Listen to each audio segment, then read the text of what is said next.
If you are a B2B service-based business owner and you are looking to gain more clients, create more impact and more revenue in your business, tune in to Amplify Your Marketing Message with Christine Campbell-Rappin. Every week, we're going to take you through how to build an audience of buyers, mastering your marketing message, and making offers that convert consistently. We'll see you all on the inside. Welcome back, everybody. Have you ever thought what your clients really crave? Maybe it's not another automated course or a done service where they are in the audience as a spectator. Today, we're going to be talking about live and in-person and virtual events because people are craving intimacy. And this can truly be a great way to accelerate your business growth. Welcome to Amplify Your Marketing Message. I'm very excited today to introduce to you a guest with us who is all about experiences. Please give a very warm welcome to Alison Katschkowsky, aka the Alison K. I'm super excited to talk to you. Welcome to our show today. Let's talk retreats and experiences. Oh, you're speaking my language. I love it. I gotta say, how on earth did you start to discover that the magic happens people to people? Because we need to be together. We need to be with other people. We need to be in person with other people. And there's a lot to be said when you're in the same room with other people, connecting, sharing, growing, getting to know each other. That's really where the magic happens. It's not that magic can't happen online and on a screen, but it's just different when you're in person. I think this is so true. And I heard a great quote, and it's been pinging around my brain at a rather rapid speed lately, which is the information age is over. Yes. What people really, really are struggling with is the execution and the implementation. And there's a lot to be said from both what you and I do in the mentorship space is the idea that let's do it together. Yes. It's way less scary. You actually make more progress. Yes. And yet events can be both a huge accelerator, but they're not for everybody. I want to talk about you having run events for so long. What really makes an event effective for a business owner? Well, I think there's several things to keep in mind. I think one is, first of all, being very clear what your event or your retreat is for, right? And you being a marketing maven can appreciate that, right? Mm-hmm. Because it's not going to work. There's certain people it may not work the best for. So you want to be very clear what the purpose of your retreat or event is, right? And then second, it's all about curating literally like the perfect experience with just the right amount of group work, individual work, and fun, because you need to have all of that for the energy to really work for you. You know, I'll give you an example. I think we've all been to events in person where it feels like a conference and it's just one thing after the other. And it almost becomes like a scramble. How much can I squeeze in at the end of the day, right? And then when you get home in the next week or the following week, you don't remember but, 10% of all that. Mm-hmm. So a really successful retreat or event really has all of that dialed in and having the right combination of things so that people don't get overwhelmed. People actually feel like they're really experiencing something different and they're giving themselves a chance to really upgrade. What I think is interesting, and it reminds me just of the packing analogies I'm listening to, when you pack, whether you're the person going to the retreat or the person organizing the retreat, whatever you plan to put on your bed and you think you're going to take with you, here's the best travel advice ever. Take 30 to 40% of it out. And I think this is one of the really important things about effectiveness of experiences, because if we say the information age is over, I am not here to spectate. I need time to implement. And I think one of the most effective things I know I tell my clients is if you're going to either do an event, be at an event, or participate in some way to collaborating in an event, block the following day off so that you have time to digest, to really sit with what you did. Otherwise, you're back in the spin cycle to the next event. So I love that you talk about learning, downtime, building things in the fun element so that we don't get home and go, God, I'm so exhausted. I can't do anything with this. Well, I mean, we've all been to the event where we need a vacation from it when we get home, right? And the whole point of doing a retreat or an event is not just to get a reset, because I think that word's kind of thrown around like a commodity out there too. But I think the whole reason why we do it is because we want something different, you know, because nothing changes if nothing changes. And if all you do when you go home is go back to the same thing, then something wasn't quite right with where you just were. And so what we want to make sure is that there's the right combination so that you have a chance to really experience the work. And I love that you talk about thinking about, is this your lane? And, you know, events have been something that have been a big part of my business, because I think experiences in general is how people build know, like, and trust. And whether you're experiencing us on a podcast, you're experiencing us at a summit, through a piece of content that we've created, whether it's video, audio, or even written, this is all about that. And you want to be intentional about curating, and that's the word you get, is really all of the dominoes, but recognize if you are not excited by the idea of planning, executing, and making it work after the event, skip this lane. Yes, exactly. Right. Very well said. Because I do think that there's a little bit of a disconnect, especially right now. And look, I'll just be the first to say, it's amazing seeing what's happening in the travel world right now. People are so ready to go and experience new things and go places and be together, which is wonderful. That's what we're created to do as human beings. But I think there's a little bit of a disconnect between a retreat, an event, and a getaway or a vacation. And I think we have to be very clear, you know, what it is that we're doing. That's why I said the first thing you always think about is, what's the purpose of what I'm doing? You know, is my purpose, and look, the more of a transformation or change that you talk about, guess what? The less stuff you need to include in your program. You know, and I see a lot of other people like trying to pack as much stuff in because there's this tricky thought that, look, if I don't have this amazing program, nobody's going to want to come. And that's just a crazy, or as my coach calls it, a crappy thought, right? Because it is. Right. I think this is interesting. Let's talk about that for a second. Let's dial this in. So how do you really say this is a getaway or this is a retreat? Because I think that is a really interesting distinction, and both could be an engine absolutely to support your growth, but we're talking specifically a retreat. So talk to us a little bit about how you distinguish this, and if we're thinking in our minds, should this be a possibility, what we need to be considering. Well, what I always look for when I read other people's coaches, especially other coaches and business owners, copy, when they're like a sale, whether it be a sales page or a social media post, and they're talking about their event, one of the things that I always look for is, what is it that I'm going to walk away with? I want a picture. I want to get a feeling immediately from reading about it. I want to know literally what I'm going to get, as if it's in a box with a pretty little bow that I'm going to walk away with like a gift. And if what I'm sensing is that this is just going to be a chance to relax and socialize, and maybe we'll work out and we'll go on a little side trip, to me, that, while it sounds wonderful, don't get me wrong, and we all need that, that's not inspiring me that I'm going to get anything that's going to be different for me, right? To me, that's like a getaway or a vacation, which we all need. It's like I said, but I want to get a feeling for what's the outcome going to be for me, and what am I going to be able to bring home with me that's going to make my life different? I want to hear about that. And if I'm not seeing that or reading about it, then one of my first questions, if I'm interested, when I reach out to whomever's doing it, is, number one, what is this about? And number two, what's in it for me? And I think that's an important thing that we have to ask. I want to say amen. Oh my God, yes, because I think we are so often, and you've heard me rant about this on this platform for sure, is people do not want to pay for your time. Don't get me wrong, if you want to go holiday with your besties, plan and market it accordingly. Totally. If you are saying this is an execution of an enriched experience of the work we do, then they need to have a very clear, simply understood result.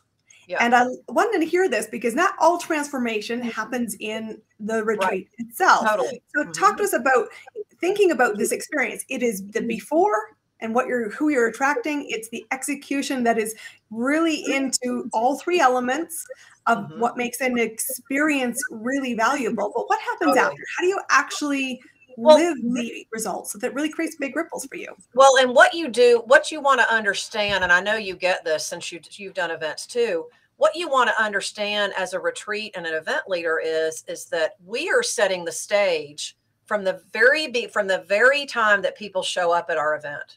We're setting the stage for the change that they're going to experience.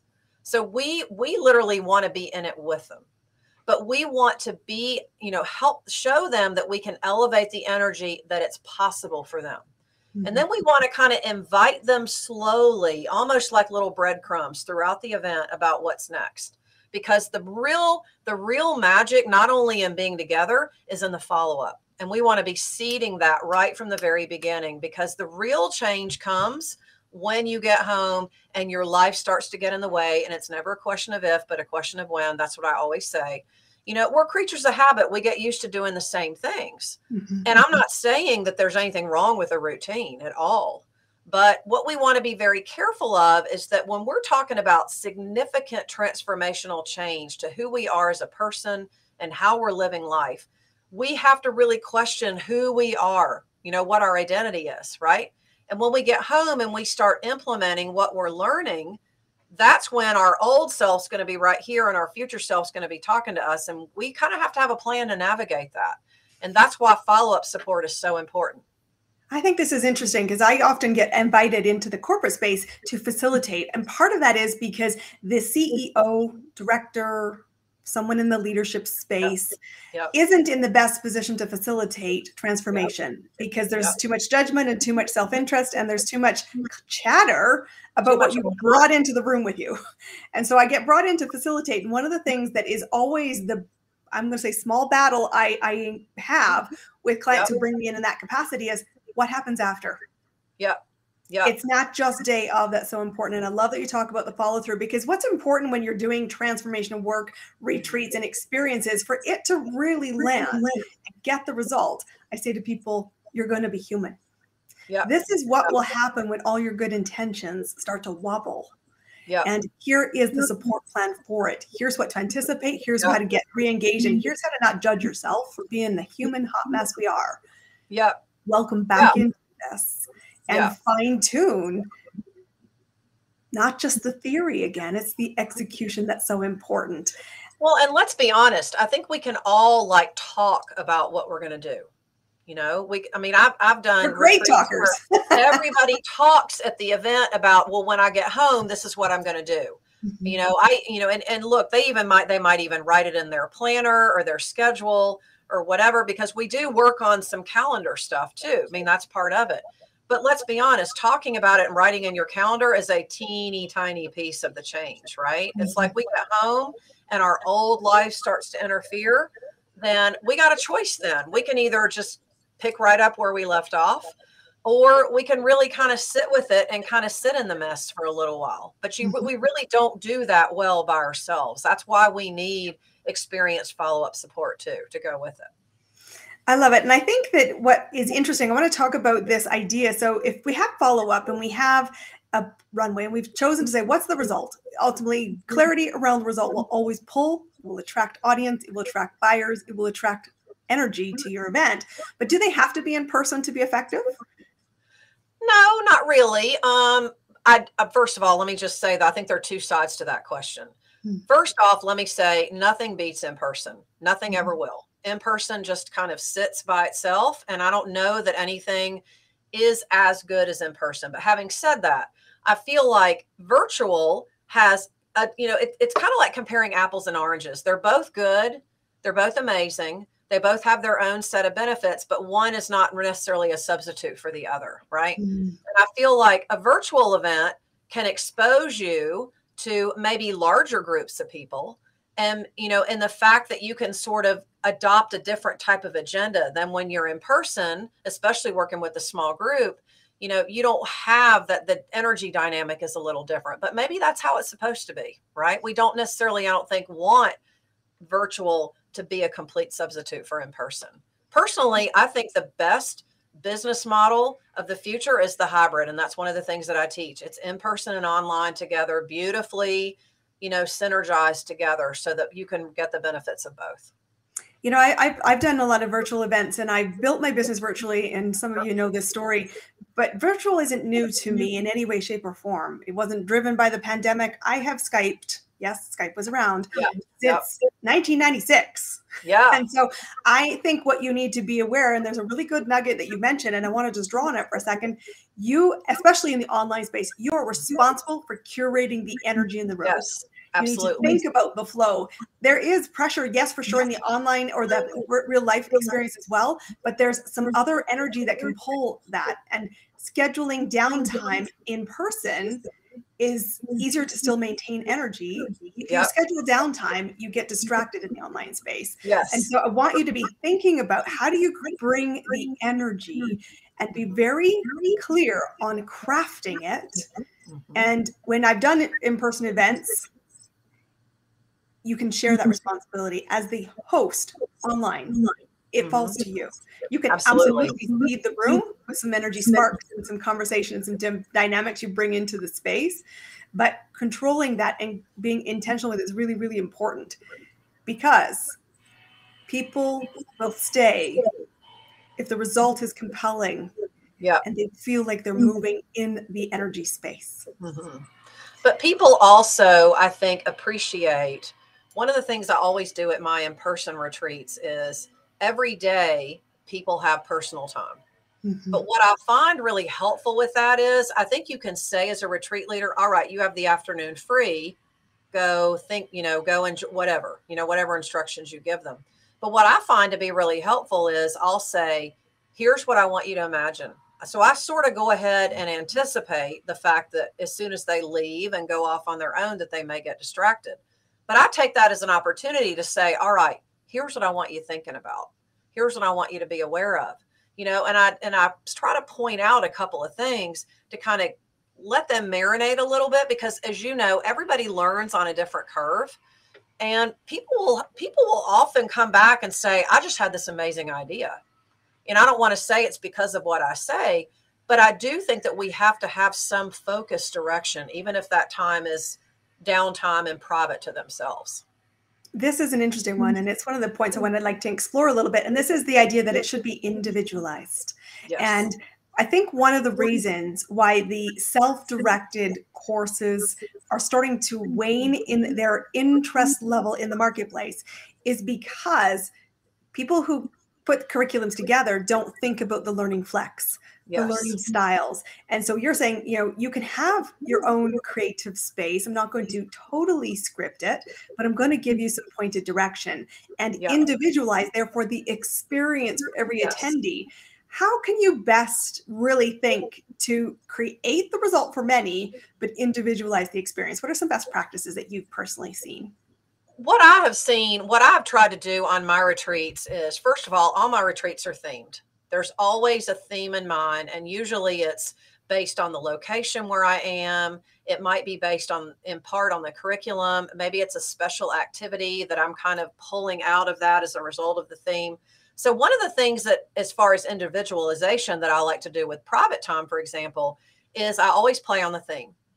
Knowing what everyone has come for, because the first day that we're together is kind of like, here's what I'm looking for, here's where I am, and here's what I'm hoping to take away. Then I often always kind of issue it as a challenge to them.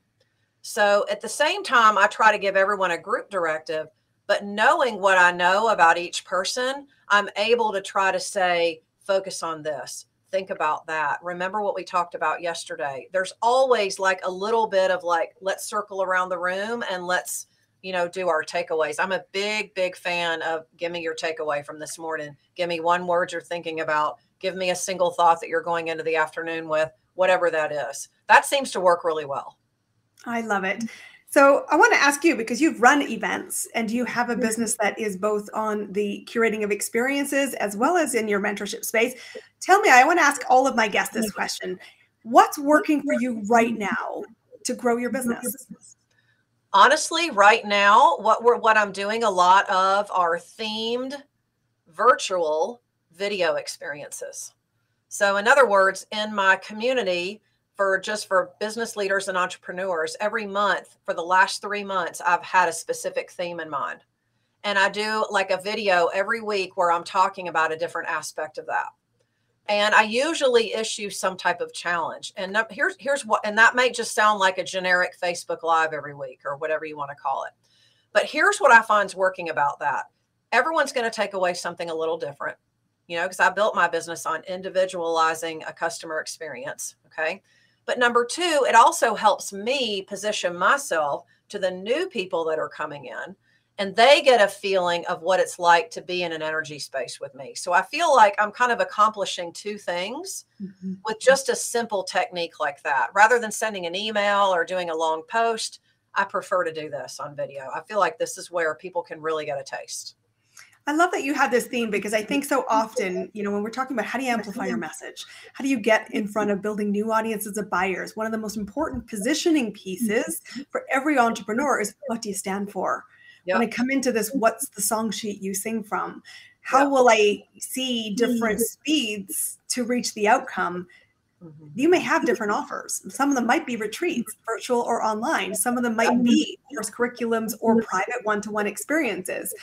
What doesn't change is, what do you stand for? What is the result?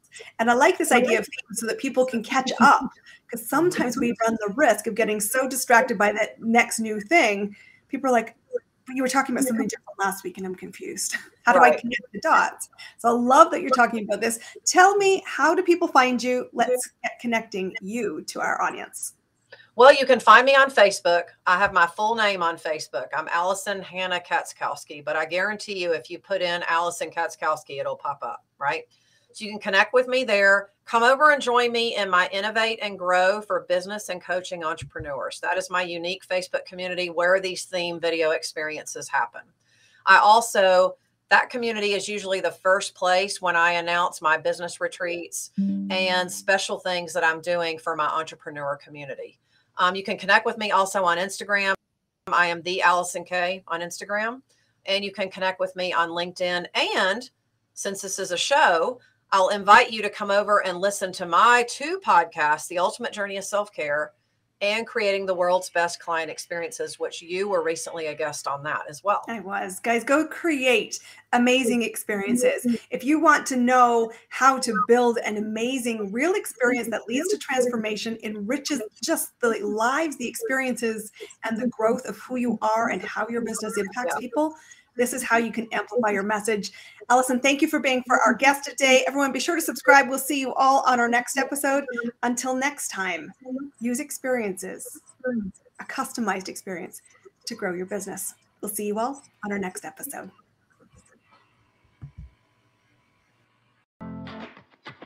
That's a wrap on another amazing episode of Amplify Your Marketing Message with me, your host, Christine Campbell-Rappin.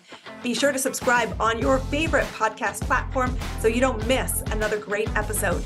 And be sure to visit christinecampbellrappin.com/podcast to get a free resource on how to master your marketing message. We'll see you all on our next episode.